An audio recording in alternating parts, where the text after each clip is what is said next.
আমি যে শুকর আদায় করছি বা করব, এটার একটা নমুনা হলো এই শাওয়াল মাসে রমজানের পরবর্তী 6টি রোজা রাখা। এই কথাটাই বলার জন্য শাওয়ালের 6টি রোজা নফল রোজা।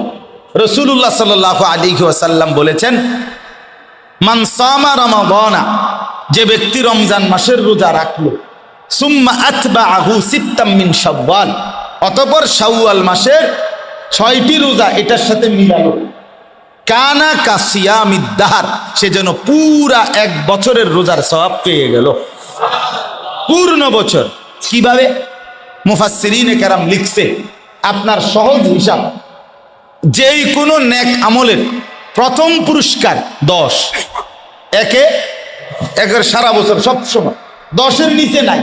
এই ডান কাদের যে ফেরেশতা নেকি লেখে, এবটার ঘরে এবটার কাছে যে খাতাটা, এটার ভিতরে 1 2 3 4 5 6 7 8 9 এই পর্যন্ত নাই, মানে সিস্টেমে নাই।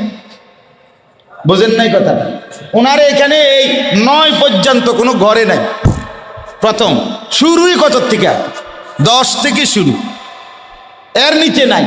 এই ঘরে আছে, ওনার কাছে আছে 1 2 3, কিন্তু এখানে 1 2 3 নাই, এখানে 10, এর ঊর্ধ্বে উঠে 10-এর উপরে। তো এখন 1 মাস যদি কেউ রোজা রাখে, তাইলে বরাবর কমপক্ষে 10 মাস।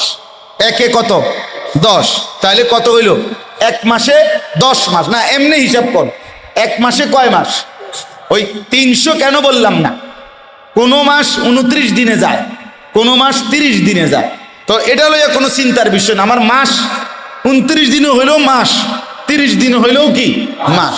তাহলে 1 মাসে কয় মাস? 10 মাস। আর 6টা রোজা যদি কেউ রাখে, এখানে এসে সংখ্যা গুনেন, 6 রোজার 1 রোজা, কমপক্ষে 10টা রোজা, তাইলে 6 10 কত? 60। আর 60-এ হইল কয় মাস? 2 মাস। আগে আসিল কয় মাস? এই কত হইল? তো 12 মাসে কয় বছর? 1 বছর। এটা হলো সহজ হিসাব, বুঝছেন? একের সহজ হিসাব হইল পূর্ণ 1 মাসের, আরে সরি 1 বছরের সওয়াব পেয়ে গেল। এই জন্য এখন আপনাদের কাছে এই 3টা কারণ, 1 নাম্বার মানে 3 কারণে 6 রোজা রাখা উচিত। 1 নাম্বার কারণ হলো রাসূলুল্লাহ সাল্লাল্লাহু আলাইহি ওয়াসাল্লাম বলেন, ফরজ এবং ওয়াজিব ইবাদতে বান্দার যদি কোনো ত্রুটি হয়, সুন্নত এবং নফল নামাজের দ্বারা তার ঘাটতি পূরণ হয়। এই জন্য আমাদের রমজানের এই 1 মাসের রোজাতে যা কিছু ত্রুটি বিচ্যুতি হয়েছে ফরজের, এই 6 রোজার দ্বারা সেই ঘাটতিটা আল্লাহ তাআলা পূরণ করে দিবেন।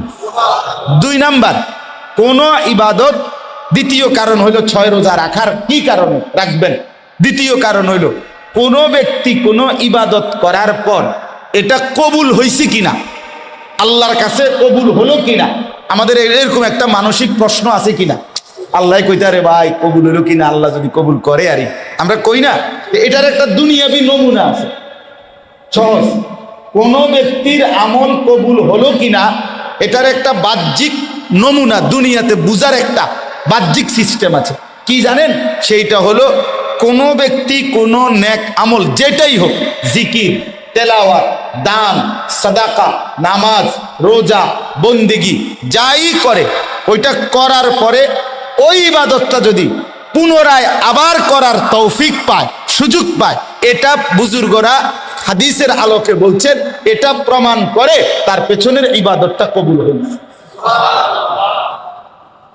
বুঝছেননি আমার কথাটাই? আপনি বলেন তো একবার সুবহানাল্লাহ, আবার বলেন, আবার বলেন। প্রথমবার কবুল হইছে দেখা দ্বিতীয়বার বলার তৌফিক হইছে, দ্বিতীয়বার কবুল হইছে দেখা তৃতীয়বার বলার তৌফিক। হ্যাঁ, এটা মহা উলামায়ে কেরাম বলছে। এটা হাকিমুল উম্মত মুজাদ্দিদুল মিল্লাত হযরত মাওলানা আশরাফ আলী থানভী রাহমাতুল্লাহ আলাইহি এক লোক প্রশ্ন করছে, হযরত আমাদের নামাজগুলো কবুল হয় কিনা এটা বুঝার কোনো উপায় আসেনি। হুজরত বলছেন, আচ্ছা বলতেছি পরে, আগে তুমি গতকালকে তোমার একটা হিসাব আমারে কও, গতকাল সকালে তুমি নাস্তা করছিলেন? ওই মুরিদরে জিগাইছে, হ্যাঁ। পেট ভরে খাইছিলেন? হ্যাঁ পেট ভরে খাইছিলাম। বললেন গতকাল দুপুরে তুমি খানা খাইছো নি? বলছে হ্যাঁ খাইছি। সকালে না তুমি পেট ভরে নাস্তা খাইলা, আবার দুপুরে খাইতে গেলা কেন? হযরত প্রশ্ন করলেন। লোকটা বললেন, হযরত সকালের নাস্তা দুপুর হতে হতে হজম হয়ে গেছে, আবার ভোক লাগছে, এজন্য দুপুরের খানা খাইছি। বললেন, দুপুরবেলা পেট ভরে খাইছো নি? হ্যাঁ, পেট ভরে খাইছি। তো বললেন যে গতকাল রাতে আবার খানা খাইছো নি? বলছে, হ্যাঁ, খানা খাইছি। তুমি না দুপুরে পেট ভরে খাইলা, তারপর রাইতে খাইতে গেলা কেন? বললো, হযরত রাত্রের আগে আগে আবার দুপুরের খানা হজম হয়ে গেছে, নতুন করে ভোক লাগছে, এই জন্য আমি রাত্রের খাবার খাইছি। হাকিমুল উম্মত মুজাদ্দিদুল মিল্লাত হযরত মাওলানা শাহ আশরাফ আলী থানভী রাহমাতুল্লাহ আলাইহি বলে, ঠিক এরকম ভাবে কোনো ব্যক্তি ফজরের নামাজ পড়ার পরে যখন জোহরের ওয়াক্ত হয়, যদি জোহরের নামাজ পড়তে মন চায়, আল্লাহর ঘর মসজিদে নামাজের জন্য ঢুকে, বুঝতে হবে ফজরের নামাজ হজম হইছে, জোহরের নামাজের ভোগ লাগছে। ওই যে উনি কইছে, হ্যাঁ ওকে, কি নাম আপনার? হ্যাঁ, এম আলী আশরাফ ভাই। ভাই বুঝছি কইছে যে অর্থাৎ ওকে, ঠিক কইছেন, মানে দারুণ মিলছে, ঠিক কিনা বলেন? হ্যাঁ, দারুণ কথা। এটা ফজর কবুল হইছে বলে জোহরের চাহিদা তৈরি হয়েছে। আসর পড়তে মন চাইলে বুঝতে হবে জোহর কবুল হইছে, এই জন্য আসর পড়তে কি চাচ্ছে? মন চায়। অতএব কোনো ব্যক্তি এক ইবাদত কবুল হওয়ার প্রমাণ, লক্ষণ, বাহ্যিক নিদর্শন যে ওই ইবাদত পুনরায় করতে পারা, কথা বুঝছেন? তাহলে এখন রমজানের 1 মাসের রোজা আমরা রাখবার পরে যদি আমাদের দিলে এই 6 রোজা রাখবার আবার আগ্রহ তৈরি হয়, রাখার তৌফিক হয়, তো আশা করা যায় পিছনের রমজানের রোজা আল্লাহ কবুল করছে। এই জন্য নতুন করে আবার রোজা রাখবার কি দিছেন? আল্লাহ তৌফিক দিছেন, আপনি রাখছেন। তাহলে এই 3 কারণ হলো। 1 নাম্বার হলো আমাদের ত্রুটি বিচ্যুতির কাফফারা হবে কিসের দ্বারা? এই 6 রোজার দ্বারা। 2 নাম্বার হলো আমি যদি 6 রোজা রাখতে পারি তো আশা করা যায়, প্রমাণ হবে, বাহ্যিক একটা নিদর্শন বোঝা যাবে আমার পিছনের রোজা আল্লাহ কবুল করছেন বলেই আমারে নতুন করে আবার রোজা রাখবার কি দিছেন? তৌফিক দিছেন। আর 3 নাম্বার, আল্লাহ যে আমাকে এত বড় রমজান দিলেন, এতগুলো সুযোগ দিলেন, আমি যে কিছুটা ইবাদত করতে পারলাম, হায়াত পাইলাম, সবে কদর জাগলাম, তারাবি পড়লাম, এগুলোর শুকর আদায়ের জন্য, কৃতজ্ঞতা আদায়ের জন্য আল্লাহ তাআলার দয়ায় এই 6টি রোজা রাখার তৌফিক যার হলো, সে যেন আল্লাহর শুকর আদায় করে। কি আদায় করলো? তাইলে ইনশাআল্লাহ এখন বলেন, আমি দেরি করলাম কিন্তু আপনাদের কাছে এই কমপক্ষে চোখের সামনে সবাই আমরা নিয়ত করি যে আমরা 6টা রোজা রাখবো। বলেন ইনশাআল্লাহ। মাশাআল্লাহ, খুব কঠিন কিছু না, ঠিক না? 3 ভাবে রাখতে পারেন। একসাথে 6টা রোজা একবারে ধারাবাহিক রাখা ফেললেন, কোনো সমস্যা নেই।